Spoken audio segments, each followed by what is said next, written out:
धार्मी फाउंडेशनમાંથી હું શૈલેષ કાછડિયા તમામ નાગરિકોને એક અગત્યની વાત કહેવા જઈ રહ્યો છું। ગુજરાત રાજ્યના પરિપત્ર મુજબ એક સમાન ડોક્યુમેન્ટ કરવા ખૂબ જ જરૂરી છે।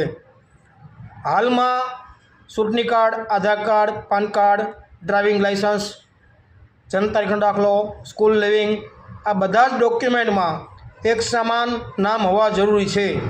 આવનારા સમયમાં જો તમારે લાઇનમાં ઊભું ન હોય તો અમારો કોન્ટેક કરી અને આ તમામ ડોક્યુમેન્ટમાં એક સમાન નામ કરાવી લેવા। અત્યારે નોર્મલ ભાવમાં થઈ જશે, પછી આવનારા સમયમાં નોર્મલ ભાવમાં થવાની શક્યતા ખૂબ જ ઓછી છે। જેથી કરીને અમારો કોન્ટેક નંબર છે 99 045 11 024। સુખ અમૃત શોપિંગ સેન્ટર,